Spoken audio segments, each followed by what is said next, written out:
యిర్మీయా గ్రంథం 18వ అధ్యాయంలో కొన్ని మాటలు చదివి నేను ముందుకు వెళ్తాను. 18వ అధ్యాయం 1 నుంచి చదువుతాను. యెహోవా వద్ద నుండి యిర్మీయాకు ప్రత్యక్షమైన వాక్కు, నీవు లేచి కుమ్మరి ఇంటికి పొమ్ము, అక్కడ నా మాటలు నీకు తెలియజేతును. నేను కుమ్మరి ఇంటికి వెళ్ళగా వాడు తన సారె మీద పని చేయుచుండెను. కుమ్మరి జిగట మధ్యతో చేయుచున్న కుండ వాని చేతిలో విడిపోగా ఆ జిగట మన్ను మరల తీసుకొని కుమ్మరి తనకు యుక్తమైనట్టుగా దానితో మరి యొక్క కుండ చేసెను. అంతటా యెహోవా వాక్కు నాకు ప్రత్యక్షమై ఇలా సెలవిచ్చెను, ఇశ్రాయేలులారా, ఈ కుమ్మరి మంటికి చేసినట్లు నేను మీకు చేయలేనా? ఇదే యెహోవా వాక్కు. జిగటమన్ను కుమ్మరి చేతిలో ఉన్నట్లుగా ఇశ్రాయేలు వారలారా, మీరు నా చేతిలో ఉన్నారు. దాన్ని పెళ్ళగించుననియు విరగొట్టుదుననియు నశింపజేయుదుననియు ఏదో ఒక జనమును గూర్చి గాని రాజ్యమును గూర్చి గాని నేను చెప్పి ఉండగా, ఏ జనము గూర్చి నేను చెప్పితినో ఆ జనము చెడుతనము చేయుట మానిన ఎడల నేను వారికి చేయను ఉద్దేశించిన కీడును గూర్చి సంతాప పడుదును. ఆమేన్, హల్లెలూయా. ప్రియమైన దేవుని బిడ్డలారా, ఈ చోట రాయబడిన మాట యిర్మీయా ప్రవక్తని కుమ్మరి వారి ఇంటికి వెళ్ళమన్నాడు దేవుడు. కుమ్మరి వాడు సారె మీద మట్టి పెట్టాడు. ఒక కుండ చాలా చక్కగా తయారైంది. కుమ్మరి వాడు చెప్పినట్లుగా వాడి చేతిలో మట్టి ఆడుతూ చక్కటి కుండ తయారైంది. ఆ కుండని కాల్చాడు, ఘనమైన పాత్రగా చేశాడు. ఆమేన్, హల్లెలూయా. ఆ కుండను చూసి అందరూ సంతోషపడ్డారు. ఇలాంటి కుండ మాకు దొరకటం మా ధన్యత. చెప్పండి కొట్టి ప్రభు నామాన్ని కనపరచండి. హల్లెలూయా. ఈ రోజున నీ భార్య, నీ భర్త, నీ తల్లిదండ్రులు, నీ పిల్లలు ఇలాంటి తండ్రి, ఇలాంటి తల్లి, ఇలాంటి పిల్లలు మాకుండటం మా ధన్యత అని సాక్ష్యం చెప్పే ఎన్ని కుండలు ఈ చోట కూర్చున్నారు? ఇదొక పెద్ద ప్రశ్న. ఈరోజు నా కుండలు ఎవరో కారు, ఇక్కడ కూర్చున్న మీరే, నేనే. మీ కుటుంబంలో లేదా మీ సంఘ కాపరి ద్వారా, సంఘంలో మీ కుటుంబంలో మీ కుటుంబ సభ్యుల ద్వారా ఇలాంటి శ్రేష్టమైన కుండ లాంటి భర్త, ఇలాంటి శ్రేష్టమైన కుండ లాంటి భార్య, ఇలాంటి శ్రేష్టమైన కుండ లాంటి పిల్లలు నాకు దొరకటం దేవుడు నాకు ఇచ్చిన గొప్ప ధన్యత అని సాక్ష్యం చెప్పే జీవితాలు ఈ రోజున మనలో ఎంతమందికి ఉన్నాయి? ఈ ప్రశ్న ఒక్కసారి మీ గుండెల మీద మీరు చేసుకుంటే, మీ కుటుంబస్తుల ద్వారా, దేవుని బిడ్డల ద్వారా, దైవ సేవకుడి ద్వారా, అన్నా ఈ కుండ ఈ మందిరానికి పనికొచ్చే శ్రేష్టమైన పాత్ర అని సాక్ష్యాన్ని ఎంతమంది పొందుతున్నారనేది చాలా ప్రాముఖ్యమైన విషయం. ప్రియమైన దేవుని బిడ్డలరా, మన సంఘములోనే మనకు సాక్ష్యం లేకపోతే, మన కుటుంబంలోనే మనం సాక్ష్యం లేకపోతే, ఇంటిని ఏలనేనమ్మ ఊరిని ఏల్తానని బయలుదేరిందట. ఇంటిని ఏలలేని అమ్మ అంటే ఇంటిని సరిగా సర్దుకోలేదు, భర్తకి భార్యకి భర్తకి పిల్లలకి సరిగా సమయానికి అన్నం పెట్టలేదు. అలాంటి ఆమె నేను ఊరిని ఉద్ధరిస్తానని బయలుదేరిందంట, ఊరిని బాగు చేస్తానని బయలుదేరిందట. ఈ రోజున క్రైస్తవుని యొక్క జీవితం కుటుంబంలో శ్రేష్టమైనదిగా ఉండాలి. సంఘ కాపరి దృష్టిలో, సంఘం దృష్టిలో, కాపరిని ఏమైనా మేనేజ్ చేయొచ్చో నాకు తెలియదు, కానీ సంఘాన్ని మేనేజ్ చేయడం చాలా కష్టం. సంఘం దృష్టిలో, సంఘ కాపరి దృష్టిలో, కుటుంబం దృష్టిలో శ్రేష్టమైన కుండలుగా మనం ఉండాలని ప్రభు యొక్క ఉన్నతమైన ఉద్దేశం. చెప్పండి కొట్టి ప్రభు నామాన్ని కనపరుచుకున్నాం. దేవునికి స్తోత్రం కలుగునుగా. హల్లెలూయా. ఇశ్రాయేలీయులు భయంకరమైన శ్రమల గుండా వెళ్తూ దేవుని మాటలకు అవిధేయులయ్యారు. వాళ్ళు ఎంత చెప్పినా వినలా. అయినా దేవుడు వారిని ప్రేమిస్తూనే ఉన్నాడు. నా వైపు తిరగండి, పాపాన్ని మానండి, నేను పరమ కుమ్మరిని, మిమ్మల్ని యోగ్యమైన కుండలుగా మారుస్తా, విలువైన జీవితాలను మీకు నేను ఇస్తాను, మిమ్మల్ని విలువ లేని వారిగా చేయను, నేను మీ పాపాన్ని బట్టి మిమ్మల్ని నాశనం చేస్తానని చెప్పా. కానీ కుమ్మరి వాడు కొండ చేసేటప్పుడు ఒక కొండ విరిగిపోతే ఆ కుమ్మరుడు ఆ మట్టిని పారేయడు, వెంటనే మరలా ఆ మట్టిని మళ్ళీ ముద్ద చేసి మరలా సారె మీద పెట్టి మరలా కొండ తయారు చేయాలని ప్లాన్ చేస్తూనే ఉంటాడు. ఎన్నిసార్లు అయినా వాడు ప్రయత్నం చేస్తూనే ఉంటాడంట.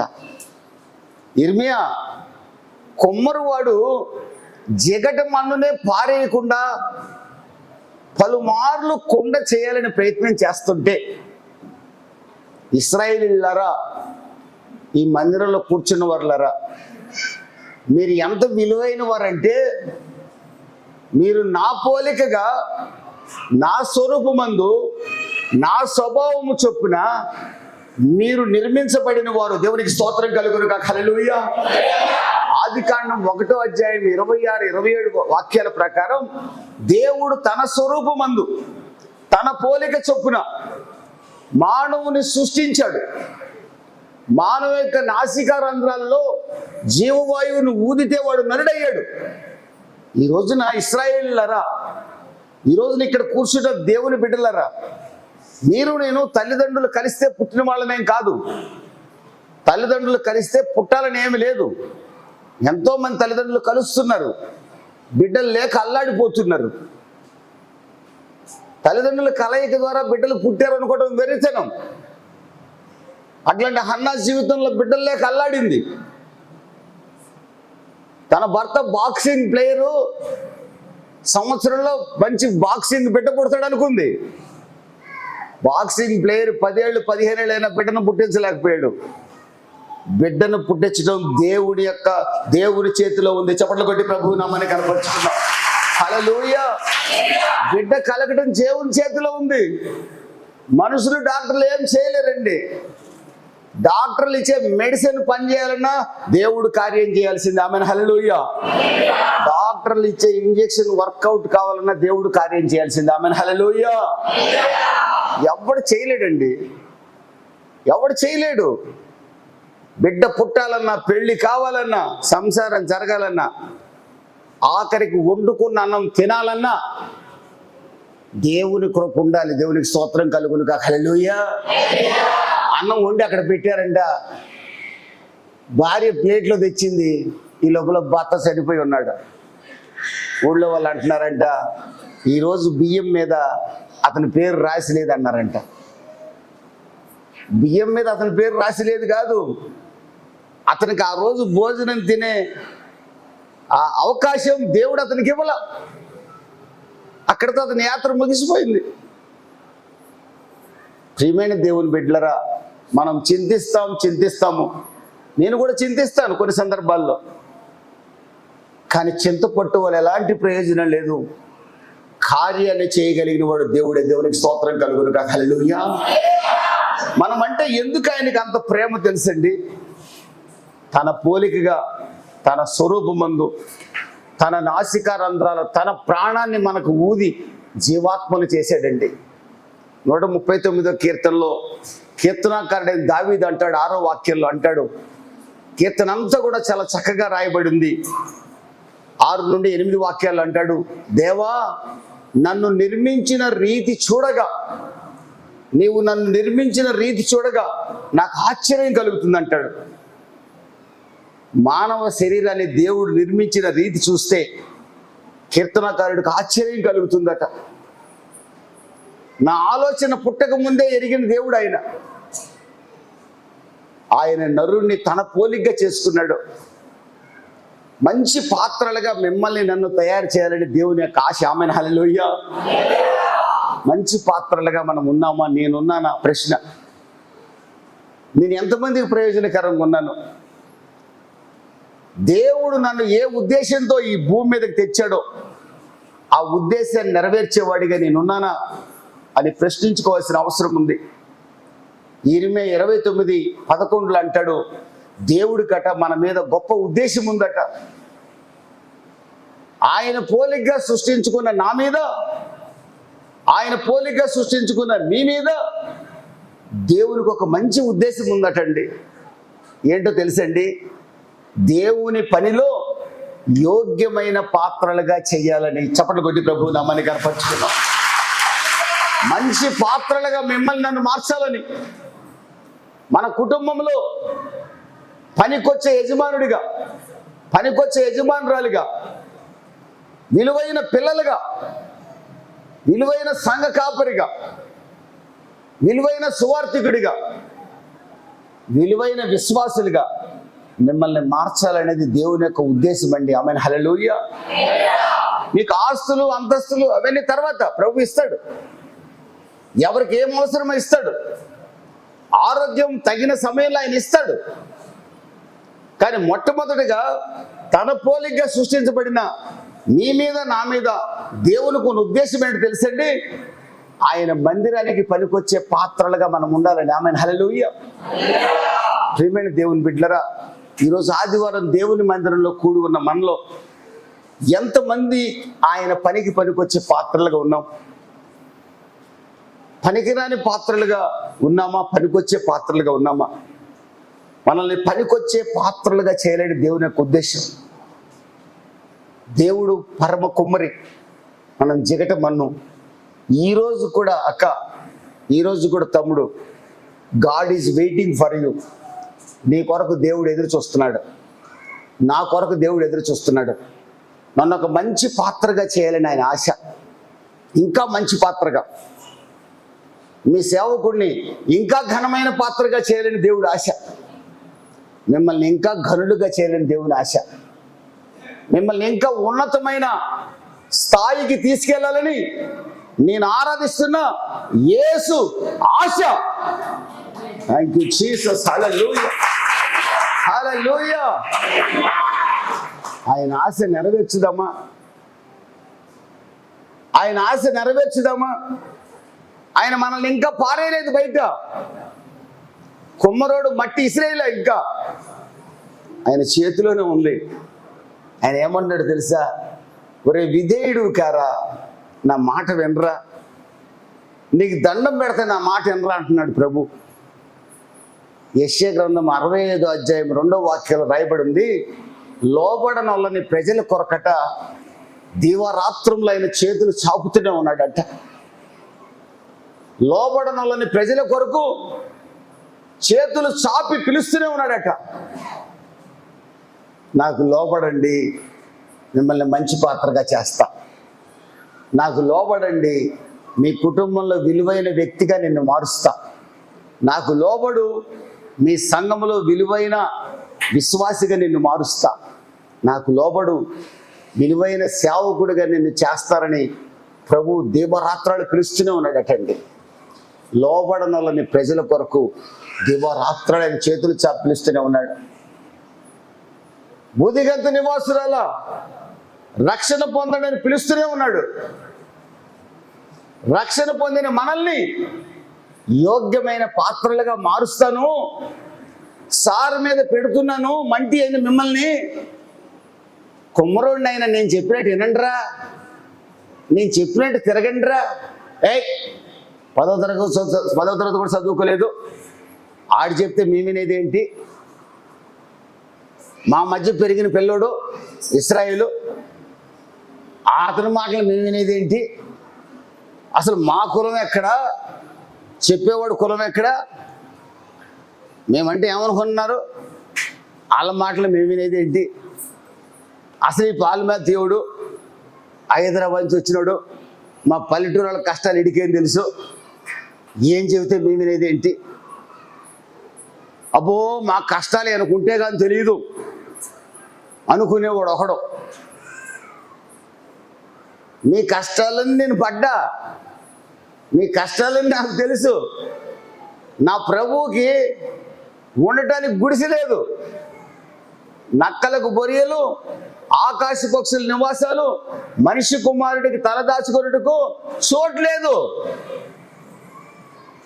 నీకు ఇల్లు లేదని నువ్వు బాధపడుతున్నావు, నా ప్రభువుకి గూడే లేదు. తల్లిదండ్రులు పిచ్చోడని తరిమేశారు. ఆయన పొందిన దెబ్బలు ఒక దెబ్బ కూడా నేను ఇంతవరకు పడలా, అన్ని దెబ్బలు తిన్నాడు ఆయన. మనమేమనుకుంటాం, మన కష్టాలు ఆయనకేం తెలుసులే అనుకుంటాం. ఇక్కడి నుంచి వాక్యం చెప్పేవాడికి ఏం తెలుసులే అనుకుంటాం. మీకు రెగ్యులర్గా బోధించే సేవకుడికి ఏం తెలుసు అనుకుంటాం. అసలు మా పద్ధతులు ఆయనకేం తెలుసు అనుకుంటాం. మీ సంగతులన్నీ ఎరిగిన వాడు నేను ఆరాధిస్తున్న ప్రభు అయిన యేసుక్రీస్తు. చప్పట్లు కొట్టి ప్రభు నామాన్ని కనపరచు. హల్లెలూయా. మీరిప్పుడు మీ మనసులో ఏ ఆలోచన ఉందో కూడా ఆయనకు తెలుసు. 139వ కీర్తన అలాగే ఉంది. నేను పడుకొండుట, నేను లేచుట, నేను కూర్చుండుట, నేను మాట్లాడుట, నేను ఆలోచించుట అన్నీ నీకు తెలుసు. ప్రియమైన దేవుని బిడ్డలారా, అన్నీ తెలిసిన దేవుడు మనల్ని విలువైన పాత్రలుగా చేయాలని ఆశపడుతున్నాడు. ప్రయాసపడి భారం మోయిచున్న మనల్ని చేతులు చాపి ఆయన పిలుస్తూనే ఉన్నాడు. రండి, మిమ్మల్ని యోగ్యమైన పాత్రలుగా చేస్తానని. ఇశ్రాయేలు అంటున్నారు యెషయా గ్రంథం 64వ అధ్యాయం 8వ వాక్యంలో, ప్రభువా మేము జిగట మన్ను, నీవు మా కుమ్మరివి. ఈ మాట మన నోట రావాలి. ప్రభువా మేము జిగట మన్ను, నీవు మా కుమ్మరివి. ప్రభువా మమ్మల్ని యోగ్యమైన పాత్రలుగా చేయండి అని ఈరోజు తీర్మానం మీరు చేయగలిగితే, నా ప్రభు యోగ్యమైన పాత్రలుగా చేయడానికి ఈరోజు సిద్ధంగా ఉన్నాడు. చప్పట్లు కొట్టి ప్రభు నామాన్ని కనపరుచుకున్నాం. దేవునికి స్తోత్రం కలుగునుగా. హల్లెలూయా. సృష్టించిన దేవుడు తన పిల్లలు తన మాట వినాలని ఆశపడటంలో తప్పులేదు కదా. సృష్టించిన దేవుడు తన పిల్లలు తను ఆరాధించాలనే ఆశ కలిగి ఉండటం తప్పులేదు కదా. ఆయన ఏమంటున్నాడు, మీ నాసికా రంధ్రాల్లో జీవవాయువు ఊదిన వాడిని నేను, నన్ను ఘనపరచండి, నేను మిమ్మల్ని ఘనపరుస్తా. చప్పట్లు కొట్టి ప్రభు నామాన్ని ఘనపరచండి. నన్ను ఘనపరచండి, నేను మిమ్మల్ని ఘనపరుస్తా. నన్ను ఆరాధించండి, మీకు సమాధానం కలిగించే బాధ్యత నాదని ప్రభు వాగ్దానం చేస్తున్నాడు. ఎప్పుడు మనం ఆయన్ని ఆరాధించగలం, ఎప్పుడు మనం ఆయన్ని ఘనపరచగలం? ఘనమైన పాత్రలే ఘనపరచగలవు. దేవునికి స్తోత్రం కలుగును గాక. ఘనత లేని పాత్రలు, పాపంతో నిండి ఉన్న పాత్రలు ఎంత చప్పట్లు కొట్టినా ప్రయోజనం లేదండి. వ్యభిచారంతో నిండి ఉన్న పాత్రలు ఎంత నాట్యమాడినా ప్రయోజనం లేదండి. అబద్ధాలు మోసాలతో కూడిన ఆత్మలు ఎంత ఎగిరినా ప్రయోజనం లేదండి. పాపాన్ని విసర్జించిన ఆత్మ పలికే ఒక శబ్దం దేవుని నామాన్ని ఘనపరుస్తుంది. చప్పట్లు కొట్టి ప్రభువు నామాన్ని ఘనపరుచుకుందాం. ఆమేన్, హల్లెలూయా. ద్వేషంతో నిండి ఉన్న ఆత్మ దేవుని మందిరంలోకి వచ్చి పరవశించి పాడినా ప్రయోజనం లేదు, నాట్యం ఆడినా ప్రయోజనం లేదు. పాపాన్ని విసర్జించి దేవుని సన్నిధిలో చప్పట్లు కొట్టి చూడండి, హృదయానందాన్ని దేవుడు దయచేస్తాడు. ఆమేన్, హల్లెలూయా. మీ హృదయంలో గొప్ప ఆనందం కలుగుతుంది. దేవుడు ఏం కోరుకున్నాడు మన దగ్గర? కీర్తనల గ్రంథం 22వ అధ్యాయం 3వ వాక్యంలో, మనం స్తుతిస్తుంటేనంట ఆయన సింహాసనం మీద కూర్చోవాలనుకున్నాడట. మనం స్తుతిస్తుంటే దేవుడు సింహాసనం మీద కూర్చొని ఆనందించాలని ఆశపడ్డాడంట. మనం స్తుతిస్తుంటే, మనం ఆరాధన చేస్తుంటే మన స్తుతుల సింహాసనం మీద దేవుడు ఆశీనుడు కావాలని ఆశపడ్డాడు. కానీ ఈ రోజున మనం గంట సేపు ఆరాధన చేస్తాం నిలబడే. అసలు దేవుడు దిగొస్తున్నాడో అర్థం కాదు, స్తుతుల సింహాసనం మీద కూర్చుంటున్నాడో అర్థం కాదు. ఎందుకంటే ఆ పరవశం మన దగ్గర లేదు. కారణం అవిధేయత, కారణం ఏదో తెలియని ద్వేషం, పగ, అసూయ, కక్ష, అబద్ధం, మోసం, ఏదో తెలియంది ప్రతి హృదయంలో కూడా రహస్యమైన పాపం ఏదో నేను సంతోషంగా ఆరాధించనీయలేకపోతుంది. నువ్వు సంతోషంగా చప్పట్లు కొట్టలేకపోతున్నావు. What is the reason? Hidden sin, దాచబడిన పాపం, ఏదో తెలియని ద్వేషం, ఏదో తెలియని పాపం నిన్ను చప్పట్లు కొట్టకుండా ఆటంకపరుస్తుంది. ప్రభు సన్నిధిలో నువ్వు సంతోషపడకుండా ఆపుతుంది. ప్రభు సన్నిధిలో నాట్యం ఆడాల్సిన నిన్ను నాట్యం ఆడకుండా ఆపుతుంది. పరవశించాల్సిన నన్ను పరవశించకుండా ఆపుతుంది. What is the reason? Hidden sin, దాచబడిన పాపం. సహోదరి సహోదరుడా, దాచబడిన పాపం నుంచి మనం విడుదల పొందాలి. దాచబడిన పాపం ప్రమాదం. ఆకాను పాపాన్ని దాచుకున్నాడు. ఆకాను యొక్క పాపం కుటుంబాన్ని అంతా రాళ్లతో కొట్టబడి చంపేటట్టుగా చేసింది. ఆకాను ఒక్కడే సావల, వాడి పాపం కుటుంబాన్ని చంపేసింది. కోరహు, అబీరాము, దాతానుల పాపం మోషేకు వ్యతిరేకంగా సణిగి వాళ్ళు చేసిన పాపం 250 మందిని భూమిని నెరచీల్చి సజీవంగా కూలిపెట్టేట్టుగా చేసింది. పాపం సంహరిస్తుంది. పాపాన్ని విసర్జించగలిగితే దేవుడు ఘనపరచబడతాడు. ఆమేన్, హల్లెలూయా. పాపాన్ని విసర్జించి నేను ఆరాధన చేస్తే నా దేవుడు స్తుతుల సింహాసనం మీద కూర్చుంటాడు. నీకోసం ఎవరు వచ్చి ప్రార్థన చేయవసరం లేదండి. పాపాన్ని విసర్జించి ప్రార్థించి చూడండి, మీ ఇంట్లో మీరు స్తుతుల సింహాసనం వేస్తారు. ఆమేన్, హల్లెలూయా. మీరు మందిరంలోకి అడుగు పెడితే ఇక్కడ సింహాసనాలే సింహాసనాలు. దేవునికి స్తోత్రం కలుగును గాక. పరిశుద్ధాత్మ దేవుడు సింహాసనం మీద ఆశీర్వదై ఉంటాడు. చెప్పండి కొట్టి ప్రభు నామాన్ని కనపరుచుకుందాం. హల్లెలూయా. మన స్తుతి దేవునికి ఎంత ఇష్టమో తెలుసండి. యోగ్యమైన పాత్రలుగా మారితే మన స్తుతి ఇది ఈ పనికి మాలిన నోటితో మనం చేసే స్తుతి. ఈ సిగరెట్లు ఒకప్పుడు దాగి నోరిది, మందు దాగి నోరిది ఒకప్పుడు. ఈ నోటితో ఈ రోజున పాపాన్ని విసర్జించి నేను స్తుతి చేస్తుంటే నా ప్రభు ఏం చేస్తున్నాడు తెలుసా? కీర్తనల గ్రంథం 50వ అధ్యాయము 21వ వాక్యంలో అంటాడు, స్తుతియాగం అర్పించువాడు నన్ను మహిమపరుచున్నాడు గనుక. థ్యాంక్ యూ జీసస్, హల్లెలూయా. స్తుతియాగం అర్పించే అక్క నన్ను మహిమపరుచున్నది గనుక, స్తుతియాగం అర్పించే అన్న నన్ను మహిమపరుచున్నాడు గనుక అతనికి నా రక్షణ నేను చూపిస్తాను. చప్పట్లు కొట్టి ప్రభువు నామాన్ని కనపరుచుకుంటాను. ఆమేన్, హల్లెలూయా. అతన్ని కాపాడుతాను, అతన్ని విడిపిస్తాను, అతన్ని తప్పిస్తాను, అతనికి స్వస్థత ఇస్తాను, అతని కుటుంబాన్ని బాగు చేస్తాను. కారణం యథార్థ హృదయంతో అతను నన్ను స్తుతిస్తున్నాడు గనక. యథార్థవంతుడై పాపాన్ని విసర్జించి నన్ను స్తుతిస్తున్నాడు గనక. ఇది దేవునికి మన పట్ల ఉన్న ఉద్దేశం అండి. అసలు మనలో ఉన్న ఆత్మ ఎవరో తెలుసండి? సామెతల గ్రంథం 20:27 ప్రకారం దేవుడు పెట్టిన దీపం అండి. మనలో ఉన్న ఆత్మ దేవుడు పెట్టిన దీపం.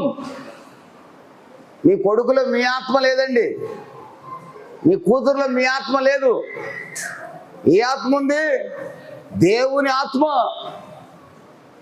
మీలో నాలో ఉన్న ఆత్మ దేవుడు పెట్టిన ఆత్మ. ఈ ఆత్మ కలిగిన మనం దేవుడు ఆలోచన ఏంటి తెలుసా? నా పోలికగా సృష్టించాను కదా, నా ఆత్మనిచ్చాను కదా, నన్ను ఘనపరచరా అంటే ఆయనకి విరోధమైన కార్యాలన్నీ చేస్తూ ఆ రోజున ఇశ్రాయేలీయులు దేవునికి దూరం అయిపోయారు. ఈ రోజున మనం కూడా ఒకప్పుడు దేవునికి దూరంగానే ఉన్నాం. ఇప్పటికీ మనం ఇంకా యోగ్యమైన పాత్రలుగా మారలేదు. దేవునికి ఉపయోగపడే పాత్రలుగా మనం మారదామా? ప్రభు మనల్ని ప్రశ్నిస్తున్నాడు, ప్రభు మనల్ని పిలుస్తున్నాడు. ప్రభువా, నేను మంటినయ్యా, జిగట మంటిని, నీవు పరమ కుమ్మరివి, నన్ను యోగ్యమైన పాత్రగా మార్చయ్యా. నేను పాపము చేసి నీ అనుగ్రహాన్ని కోల్పోయాను, నన్ను క్షమించు, నన్ను రక్షించవు ప్రభువా, నీకు వందనాలు. నేను ఇంకా అనేకులకు ప్రయోజనకరంగా లేను, నా మందిరంలోనే నేను ప్రయోజనకరంగా లేనయ్యా. మా సేవకుడికే ఉపయోగకరమైన పాత్రగా నేను లేను, నా కుటుంబంలో ఉపయోగకరమైన తల్లిగా తండ్రిగా నేను లేని ప్రభువా, నన్ను క్షమించు. నన్ను యోగ్యమైన పాత్రగా చేయి ప్రభువా. నా కులస్తుల మధ్యలో, నా స్నేహితుల మధ్యలో నన్ను యోగ్యుడిగా మార్చు. యోగ్యుడిగా అంటే 10 అంతస్తుల బిల్డింగ్ ఇవ్వటం కాదండి. యోగ్యుడిగా మార్చడం అంటే నీ మాట శక్తి కలిగేందుగా ఉంటుంది. Amen hallelujah. నీ ప్రవర్తన శక్తి కలిగి ఉంటుంది. హల్లెలూయా. నీ నడక పవిత్రంగా ఉంటుంది. హల్లెలూయా. పలానా అబ్రాహ్మణ్ వస్తున్నాడు రా అంటే అప్పటిదాకా ఆయనతో కలిసి విగ్రహారాధన చేసిన వాళ్ళు యేసు ప్రభు నమ్ముకున్న అబ్రహామన్నను చూసి, రే అబ్రాహ్మణ్ వస్తున్నాడు రా, ఆ పాత పేరు ఏదో చెప్తారు కదా, నాకు తెలియదులే, అబ్రాహ్మణ్ వస్తున్నాడు రా, మనం ఆ మాటలు మాట్లాడకూడదురా, ఇక ఆ సోది మాటలు మాట్లాడకూడదురా, ఆయనకు నచ్చవు, ఆయన ఈ మధ్య భక్తుడైపోయాడు, ఏదైనా భలే మారాడురా, మనం లీటర్ కొడితే ఆయన 2 లీటర్లు కొట్టేవాడు, మనం ప్యాకెట్ తాగితే ఆయన 3 ప్యాకెట్లు తాగేవాడు, ప్రభుత్వ సారాయి దుకాణంకి వెళ్ళి మనం వెళ్ళి 1/2 లీటర్ కొడితే ఆయన 1 లీటర్ కొట్టేవాడు. ఎట్ట మారిపోయాడురా, ఆ పాస్టర్ ఎవరో కానీ భలే మార్చాడురా. అంటాడు పాస్టర్ది ఏముందిరా, దేవుడు మార్చి ఉంటాడు రా అంటాడు, కొద్దిగా తెలియగలడు. అవునరా, ఏదైనా కానీ ఆ దేవుడు ఎవరో అనుకున్నాం కానీ మనం ఆయన ఎట్ట అంటాడు, మన కులం వాళ్ళని కూడా మారుస్తాడురా. ఓహో భలే మార్చాడురా. ఈ సాక్ష్యం నీ ద్వారా రావాలి. చప్పట్లు కొట్టి ప్రభు నమ్మని కనుక హల్లెలూయా. ఆ సాక్ష్యం రావాలి. హల్లెలూయా. అబ్బో పరమ బూతులు మాట్లాడే అక్క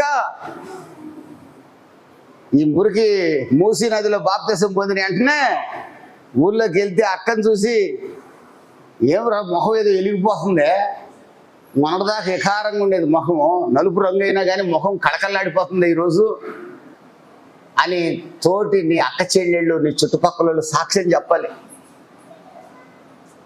వాళ్ళు 10 బూతులు మాట్లాడితే నువ్వు 1000 బూతులు మాట్లాడే మనిషివి, తక్కువదని కాదు నువ్వు.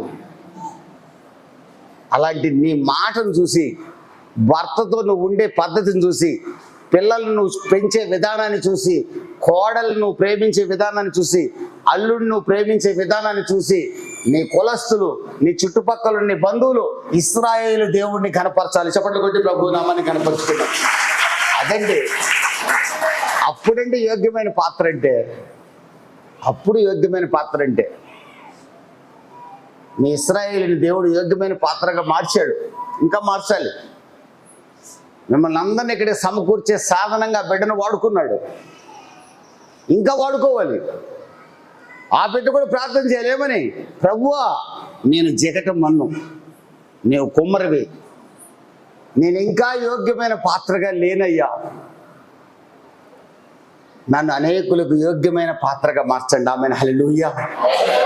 నీకు ఉపయోగపడే శ్రేష్టమైన, ప్రశస్తమైన, ప్రెషియస్ వెసల్గా మార్చండి ప్రభువా. ఇక్కడున్న ప్రతి ఒక్కరు ప్రార్థన చేయాలి, నేను కూడా ప్రార్థన చేయాలి. నా ప్రియమైన దేవుని బిడ్డలరా, దేవుడు ఎంత కరుణగల దేవుడు అంటే, ఆ కుమ్మరుడు మట్టిని ఎట్ట పారేయకుండా ఉన్నాడో, దేవుడు మనల్ని కూడా ఈ రోజు వరకు పారేయకుండా ఏదో రకంగా ఒక కొండగా తయారు చేద్దాం, ఈ నెహెమ్యాను కొండగా చేద్దాం, ఈ జోసఫ్ను కొండగా చేద్దాం, ఈ సోనిను కొండగా చేద్దాం, ఇంకెవరో మరియమ్మ మార్తమ్మల పేరు సరిగ్గా తెలిసావు నాకు, కానీ వీళ్ళని ఒక మంచి కొండగా చేద్దామని చెప్పి ఇంకా ఏం రుద్దుతూ ఉన్నవాడు మనల్ని. ఆ కొమ్మరోడు చక్రం మీద పెట్టి రుద్దినట్టుగా మనల్ని కూడా రుద్దుతూనే ఉన్నాడు, ఈ రోజు కూడా రుద్దుతూనే ఉన్నాడు. ఈ రోజు మాట అయినా విని యోగ్యమైన పాత్రగా మారుతారేమోనని ప్రభు ఎదురు చూస్తున్నాడు. Amen hallelujah. మారాలని ఆశపడితే ఖచ్చితంగా మంచి కొండగా నువ్వు మారబోతున్నావు. చప్పట్లు కొట్టి ప్రభు నామని కనపరుచుకున్నావు. హల్లెలూయా. మంచి కొండగా మారితే నీకే మంచిదమ్మా, నీకే మంచిది. నీ కుటుంబానికి విలువ వస్తుంది, నీ పిల్లలకు విలువ వస్తుంది, నీ వంశానికి విలువ వస్తుంది. రూతు మోయాబు దేశానికి చెందిన స్త్రీ,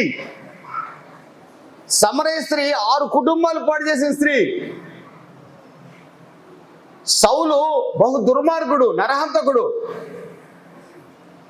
సౌలు నరహంతకుడు, సమరయ స్త్రీ వ్యభిచారి, రూతు మోయాబీరాలు, అక్రమ సంతానం వల్ల పుట్టిన బిడ్డ. వాళ్ళు ఒకరోజు ఆశపడ్డారు, ఇశ్రాయేలు దేవా, నువ్వు నిజమైన దేవుడు అట కదా, మమ్మల్ని విలువైన పాత్రగా మార్చమన్నారండి. సౌలు ప్రార్థించాడు, దేవుడు సంధించాడు, సౌలును పౌలుగా మార్చాడు, యోగ్యమైన వాడిగా చేశాడు. చప్పట్లు కొట్టి ప్రభువు నామాన్ని కనపరుచుకుందాం. హల్లెలూయా. రూతు తన అత్త అయిన నయోమిని ఇశ్రాయేలు దేవుడి కొరకు వెంబడించింది, ఇశ్రాయేలు దేవుడే దేవుడని ప్రకటించింది. నా ప్రభు ప్రార్థన విన్నాడు, 3 భార్యల రూతు జీవితాన్ని చిగురింపు చేశాడు. చప్పట్లు కొట్టి ప్రభువు నామాన్ని కనపరుచుకుందాం. ఆమేన్. హల్లెలూయా. 6 కుటుంబాలు పాడు చేసిన దుర్మార్గురాలు యేసు మాట వినింది, యేసు కళ్ళల్లో కళ్ళు పెట్టి చూసింది, హృదయంలో పశ్చాత్తాపం కలిగింది, పాపపు కుండను పగలబెట్టింది, తన పట్టణంలోకి వెళ్ళి సువార్త ప్రకటించింది. ఆమె మాట విన్న ఊరు జనులు రక్షించబడ్డారు. విలువలేని ఆమె జీవితం ఘనమైన జీవితంగా నా దేవుడు మార్చాడు. ఆమెను. హల్లెలూయా. ఎవరికి లాభం? ఎవరికి లాభం? వాళ్ళకే లాభం. మీరు యోగ్యమైన పాత్రలుగా మారితే ఎవరికి లాభం? నీకు లాభం. నేను మారితే నాకు లాభం. తమ్ముడు మారితే తమ్ముడికే లాభం. లాభం అంటే don't count in terms of money. లాభం అంటే డబ్బుతో కొలవకండి. లాభం అంటే డబ్బుతో కొలవకండి. ఆత్మశాంతి అండి, ఆత్మశాంతి. 90 ఏళ్ల ముసలమ్మ తిన్నా తినకపోయినా ఎంత సంతోషం. 85 ఏళ్ల వయసు వచ్చేదాకా అక్కడక్కడ ఇంటికి పోయి ఇంటి పనులు చేసింది. 5 ఏళ్ల నుంచి ఇంటి పనులు చేయట్లా. ఒకే సంఘంలో నమ్మకం ఉంది. ఇజ్రాయెల్ దగ్గర మీరు నమ్మకం ఉన్నట్టుగా 85 ఏళ్ల వయసు వరకు నాలాంటి ఇంట్లో పనిచేసింది. నేను నెలకు 5,000 ఇస్తే 500 దశంభాగం ఇజ్రాయెల్కి ఇచ్చింది. ఇజ్రాయెల్ లాంటి పాస్టర్కి ఇచ్చింది. 85 ఏళ్ల వయసు వరకు పనిచేసింది. అందరూ అంత వయసు దాకా చేయాలని రూల్ లేదు. భర్త లేడు, పిల్లలు లేరు. ఆమె పనిచేసే రోజుల్లో ఏ సేవకుడు వచ్చినా, ఏ విశ్వాసి వచ్చినా తాను తినే అన్నంలో ఆ టైంని బట్టి అంత పెట్టేది. ఆమె తన దగ్గర ఉన్న పండుని ఒక ముక్క కోసైనా వాళ్ళకి ఇచ్చే అలవాటు ఉంది ఆమెకి. చిన్న గుడారం. ఆమె పని చేయలేకపోతుంది. పాస్టర్ గారికి తెలిసింది. ప్రతి నెలలో 5-6 సార్లు ఆమెను దర్శించి ఆ తల్లి కొరకు ప్రార్థన చేసి ఆ తల్లికి కావాల్సిన ఆహారానికి కావాల్సిన బియ్యము ఆయన ఏది ప్రేరేపించబడింది ఇస్తూ ఆ తల్లిని పోషించేవాడు. ఒక్కోసారి ఆయన బిజీ పనిలో ఉండి ఒక్కోసారి రైస్ ఇవ్వటం మర్చిపోయినా ఆమె ఏమాత్రం కంగారు పడేది కాదు. ఎవరైనా నాలాంటి వాడి ఇంటికి వెళ్తే 1 గంటప్పుడు వెళ్తే, అయ్యా అన్నం తిన్నావా? ఇంటికి పోయి తింటానమ్మా అంటాను. లేదు లేదు, నా దగ్గర అన్నం ఉంది, ఏమనుకో, ఒక రాత్రి వండుకున్నాను, మధ్యాహ్నం కూడా కొంచెం పెట్టుకున్నాను, ఒక ముద్ద తినయ్యా నా దగ్గర. ఒరే, నువ్వు రాత్రి వండుకున్నాను, మధ్యాహ్నం తింటావు, మళ్ళీ రాత్రికి కూడా తినాలి కదా. అవ్వా నువ్వు ఉంచుకో అంటే, లేదు లేదు, నీకు పెడితే నాకు ఆశీర్వాదం. చప్పట్లు పెట్టి ప్రభువు నామాన్ని కనపరుచుకున్నా. హల్లెలూయా. నీకు పెడితే నాకు ఆశీర్వాదం. హల్లెలూయా. 95 సంవత్సరాలు బతికింది. ఆ ఊర్లో ఉన్న పాస్టర్లు అందరూ వచ్చి ఆమెను సమాధి చేశారు. గట్టిగా చప్పట్లు కొట్టి ప్రభువు నామాన్ని కనపరుచుకున్నా. హల్లెలూయా. ఆమె దశంభాగం తీసుకున్న సేవకుడే కాదు, గ్రామంలో ఉన్న సేవకులందరూ సమాధి చేశారు. ఎవర్రా చనిపోయిందంటే, మా తల్లి, మా అందరి కొరకు ప్రార్థించిన తల్లి. అంటే దశంభాగం 500 కాకుండా ఇంట్లో పనిచేస్తే వచ్చిన డబ్బుల్లో ఎవరైనా ఆ దారిన పోతూ ఉంటే ఎవరైనా కనపెడితే వాళ్ళకు కూడా 10 రూపాయలు కానుక ఇచ్చేదంట. దశంభాగం ఇచ్చేది కాదు. దశంభాగం ఏ మందిరంలో కనిపెట్టుకుందో ఆ మందిరానికి ఇచ్చేది. వాళ్ళు ఎమ్మడి సంచులు పట్టుకొని వచ్చిన వాళ్ళందరూ దశంభాగం ఇదామని. మీరు ఊళ్ళలో సంచులు పట్టుకొని వచ్చి, అబ్బో మీ అంత గొప్ప భక్తురాలు లేదంటగా ఆ పక్కింటి వాళ్ళు చెప్పారు, అసలు తెల్ల చీర తప్ప అసలు కలర్ చీర కట్టవంటగా, మహాభక్తురాలు వంటగా నువ్వు అంటాడు ఒకడు వచ్చి. ఇక మనం పొంగిపోతాం. రేపు పోసంపల్లి తీసుకొద్దాం అనుకున్న దశంభాగం మన జేబులో ఉంటుంది కదండి. ఇక ఆ దశంభాగం పొంగిపోయి ఏం చేస్తాం? పొగిడినోడికి ఇచ్చేస్తాం. ఎక్కడ వాళ్ళు దశంభాగం? ఎక్కడ ప్రతి వారము నువ్వు వాక్యం తింటున్నావో అక్కడే ఇవ్వాలి. Amen hallelujah. ఆ మాట చేయలే. ఏ సేవకుడిని కనిపెట్టుకుందో అక్కడే దశంభాగం నమ్మకంగా ఇచ్చేది. ఆ పాస్టర్ గారు వద్దల్లా, ఎందుకంటే దశంభాగంలో ఉన్న దీవెనలు ఆ పాస్టర్ గారికి తెలుసు. 95 ఏళ్ళ వరకు సంతోషంగా మంచంలో పడకుండా సంతోషంగా చనిపోతే ఊళ్ళో అందరూ వచ్చి పాతి పెట్టారంటే ఎంత ధన్యురాలండి. దేవునికి స్తోత్రం కలుగునుగా. హల్లెలూయా. నమ్ముకున్న సంఘానికి దశంభాగం ఇచ్చేది. దారిన పోయే సేవకులు ఎవరైనా ఇంటికి వస్తే వద్దనేది కాదు, ప్రార్థన చేయించుకునేది. వాళ్ళే చేసేవాళ్ళు తెలుసా, అమ్మ పెద్దదాన్ని నువ్వు ప్రార్థన చేస్తే మాకు ఆశీర్వాదం అని. ఆమె కానికీయడానికి రెడీ అయ్యేవాళ్ళు పాస్టర్లో. అయ్యా మీ దగ్గర నేను తీసుకోకూడదు, ఇదిగో నేనే మీకు 10 రూపాయలు ఇస్తున్నా అనేది. Amen hallelujah. ప్రియమైన దేవుని బిడ్డలారా, ఆత్మ సంతోషం అండి, ఆస్తుల సంతోషం కాదు. విలువైన జీవితం మంది నా ప్రభు మనల్ని నిర్మించాడు. నా ప్రభు ఆశేటి తెలుసండి, మనల్ని యోగ్యమైన పాత్రలుగా చేయాలని. అందుకే ఆయన ఈరోజు కూడా మనల్ని ప్రేమిస్తున్నాడు. ఆయన ప్రేమ ఎంత గొప్పదో తెలుసండి. ఇర్మియా గ్రంథం 31వ అధ్యాయం 3వ వాక్యంలో చూస్తే శాశ్వతమైన ప్రేమతో ఆయన మనల్ని ప్రేమిస్తున్నాడట. శాశ్వతమైన ప్రేమతో, ఎవర్ లాస్టింగ్ లవ్. అసలు ఆయన మనల్ని ఎప్పుడు మర్చిపోడంటండి. ఇది విషయం. ఏమండి, నా కుడి చెయ్యి ఇప్పుడు నా కోపం తెప్పించండి మీరు, నేను కొట్టాలంటే ఏ చేత్తో కొడతా? ఏ చేత్తో కొడతా? మర్చిపోద్దా? మీ పిల్లోడు మీకు కోపం తెప్పి ఏ చేత్తో కొడతారు? కొట్టొద్దు నేను చెప్పను. పిల్లోడు కొట్టాల్సినప్పుడు కొట్టాల్సిందే. భర్తను కొట్టబాకండి, ఏమండి, భార్యను కొట్టబాకండి. పిల్లోడిని అప్పుడప్పుడు తట్టాల్సిందే. ఏ చేత అంటారు? మర్చిపోద్దా? ఆ దేవుడు కూడా అట్టే మర్చిపోడు. Amen hallelujah. కుడి చేయి ఎట్టు మర్చిపోతే దేవుడు కూడా మర్చిపోడు. యెరూషలేమా నిన్ను మరచిన ఎడల నా కుడి చేయి తన నేర్పు మనసును కాక. నిత్యమైన ప్రేమతో మనల్ని ప్రేమిస్తున్నాడు ఆయన. Ever lasting love. హెబ్రీ 13:5-6లో ఉంది, ఆయన నిన్ను విడవడు ఎడబాయడు. విడవడు ఎడబాయడు. అంత ప్రేమ అండి మనకి, మన మీద ఆయనకి. మట్టి చేతిలోనే పెట్టి మనల్ని ఇప్పుడు ఆయన చేతిలో ఉన్నాం, మీరు నేను ఆయన చేతిలో ఉన్నాం. పారేయడు. ఎందుకు పారేయమంటే నీ మీద నాకు ప్రేమరా అంటాడు. మరి నీ మాట వింటలేదు కదా, వాళ్ళని రాజ్యంలో నీ మాట వింటలేదు కదా. మాట వినకపోయినా వాడిని నేను పారేయను, వాడిని మంచి కొండగా చేసి వాడి ఇంటికి పంపిస్తా. చప్పట్లు కొట్టి ప్రభు నామాన్ని కనపరుచుకుందాం. హల్లెలూయా. మంచి కొండగా చేసి ఇశ్రాయేలుకి అప్పగిస్తా. ఆమేన్ హల్లెలూయా. మంచి కొండగా చేసేదాకా ఎవరిని నేను పారేయను, నా చేతుల్లోనే పెట్టుకుంటా. మీరు పడిపోదామన్నా కుదరదు. మీరు ఇప్పుడు ఎక్కడున్నా తెలుసా? దేవుని చేతిలో ఉన్న 2 చేతుల పైకెత్తి హల్లెలూయా చెప్పండి. హల్లెలూయా. మిమ్మల్ని వదలడండి. మిమ్మల్ని నన్ను యేసు ప్రభు వదిలే ప్రశ్నే లేదు. ఎవర్ లాస్టింగ్ లవ్ అయింది మన మీద. ప్రియమైన దేవుని బిడ్డలారా, మన కొరకు యెషయా గ్రంథం 53వ అధ్యాయం 4, 5, 6, 7, 8 వాక్యాలు చూస్తే నలగొట్టబడ్డాడు, విరగొట్టబడ్డాడు, వ్యసనాక్రాంతుడయ్యాడు, వ్యాధిగ్రస్తుడయ్యాడు. మన అతిక్రమాల కొరకు స్వరూపమైన సొగసైన లేనివాడిగా మారాడు. ఎందుకో తెలుసా? మిమ్మల్ని నన్ను యోగ్యమైన పాత్రలుగా చేయాలని. పతనమయ్యాం మనం. మన పితరుడైన ఆదామవ్వలు పతనమయ్యారు. వాళ్ళ ద్వారా మనం కూడా పతనమవుతూ వస్తున్నాం. ఎంత చెప్పినా మాట వింటల్లో, చేతులు చాపినా ధిక్కరిస్తున్నాం. రండి రాట్లా, విశ్రాంతి ఇస్తానంటే వింటల్లో.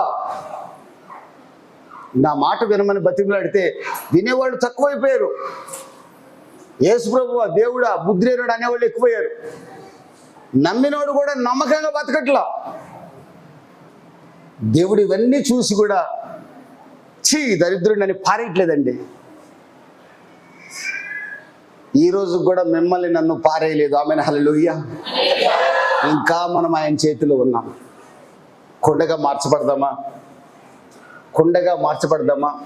మనం ఎవరో తెలుసండి. ఎఫ్ఎస్సి 2:10 రాయబడింది, ఆయన చేతి పని అయి ఉన్నామట. మనం ఆయన చేతి పని అయి ఉన్నామని రాయబడింది. మనం ఆయన చేతి పని అయి ఉన్నాం. దేవునికి స్తోత్రం కలుగును గాక. ప్రియమైన దేవుని బిడ్డలారా, ఈ రోజున ఆయన పరిశుద్ధాత్మతో మనల్ని ముద్రించడానికి సిద్ధంగా ఉన్నాడు. ప్రియమైన దేవుని బిడ్డలారా, పరిశుద్ధాత్మతో మనల్ని ముద్రించబడితే, మనం సీల్ చేయబడితే మనకు విలువైన వారిగా మార్చబడతాం.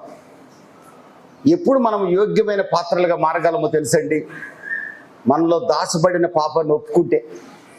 ఇంకా దేవునికి అయిష్టమైనది ఏమైనా ఉందేమో, ఆయన సంతోషంగా ఆరాధించలేని స్థితి మనలో ఉంటే, మనలో రహస్యంగా దాగి ఉన్న పాపం ఏదైనా ఉంటే, ఇంకా దేవుణ్ణి దుఃఖపరిచే వారిగా మనం ఉంటే, మన మాటల ద్వారా, మన ప్రవర్తన ద్వారా, వాక్యాన్ని చదవకుండా, ప్రార్థన చేయకుండా, పిల్లల్ని సరిగా ప్రేమించకుండా, భర్తను ప్రేమించకుండా, విలువగా కుటుంబాన్ని కట్టుకోకుండా, దేవుని మందిరాన్ని ప్రేమించకుండా, దేవుని సేవను ప్రేమించకుండా, దేవుని సంఘాన్ని ప్రేమించకుండా, మనలో ఇంకేమైనా పాపపు డాగు ఉంటే, అసూయ, ద్వేషం, పగ ఎవరి మీదనైనా సరే, ఈరోజు కనుక మనం ఒప్పుకుంటే 1 యోహాను 1:9-10 ప్రకారం మనల్ని పవిత్రులుగా మారుస్తాడు, యోగ్యమైన పాత్రగా చేస్తాడు. చప్పట్లు కొట్టి ప్రభువు నామాన్ని కనపరుచుకుందాం. హల్లెలూయా. దేవునికి మన మీద ఒక మంచి ఉద్దేశం ఉందండి. మనం యోగ్యమైన పాత్రలుగా మారితే ప్రకటన గ్రంథం 3:20 ప్రకారం ఆయన సింహాసనంలో మనం కూర్చోబెట్టుకోవాలనుకుంటున్నాడు. 1 యోహాను 3:2 వాక్యం ప్రకారం ఆయన పోలికగా మనల్ని మార్చాలనుకుంటున్నాడు. ప్రకటన గ్రంథం 25:6 ప్రకారం 1000 ఏళ్ల పాలనలో ఆయనతో కలిసి మనల్ని రాజులుగా ఉంచాలని ఆశపడుతున్నాడు. దేవునికి స్తోత్రం కలుగును గాక. హల్లెలూయా. ఆయన ముఖాన్ని చూస్తూ మనం దీవారాత్రములు బ్రతకాలని ప్రభు కోరుకుంటున్నాడు. ఇంత మంచి ఉద్దేశం మన మీద ఉందండి. యోగ్యమైన పాత్రలుగా మారదామా, లేదా ఇంకా పాపాన్ని ఇలాగే దాచుకొని అక్కడ ఎవరో గొడుగుతున్నట్టుగా, కిందకి దిగి కలెక్టర్ గారితో మాట్లాడుతున్నట్టుగా ఆ బతుకే బతుకుదామా? యోగ్యమైన పాత్రలుగా మారదామా? తీర్మానం మీది. యోగ్యమైన పాత్రగా మారాలనుకున్న వాళ్ళందరూ కూడా మీ 2 చేతులు పైకెత్తి ఒక తీర్మానం చేసుకోండి. ప్రభువా, నన్ను యోగ్యమైన పాత్రగా మార్చండి, నన్ను విలువైన పాత్రగా మార్చండి. ప్రభువా, నేను నీ చేతిలో ఉన్నానయ్యా, నీవు పరమ కుమ్మరివి. ప్రభువా, నన్ను పనికొచ్చే పాత్రగా మార్చు, నిన్ను ఆరాధించే పాత్రగా మార్చు, నేను స్తుతిస్తే నువ్వు సింహాసనంగా మార్చుకో. ప్రభువా, నీతో కలిసి జీవించాలని ఆశపడుచున్నాను, నీ పోలికగా మారాలని ఆశపడుచున్నాను, 1000 ఏళ్ల పాలనలో నీతో ఉండాలని ఆశపడుచున్నాను, నీ సింహాసనం మీద కూర్చోవాలని ఆశపడుచున్నాను, నీ కాపుదల కావాలని ఆశపడుచున్నాను. నేను మంటిని ప్రభువా, నువ్వు పరమ కుమ్మరివి. ప్రభువా, యోగ్యమైన పాత్రగా నన్ను చేయి నాయన. నా కుటుంబానికి పనికొచ్చే పాత్రగా చేయి నాయన. నా సంఘానికి పనికొచ్చే పాత్రగా చేయి నాయన. మా కులంలో పనికొచ్చే పాత్రగా చేయి నాయన. మా గ్రామంలో విలువైన పాత్రగా చేయి నాయన. నీ నామాన్ని ఘనపరిచే పాత్రగా మార్చండి ప్రభువా.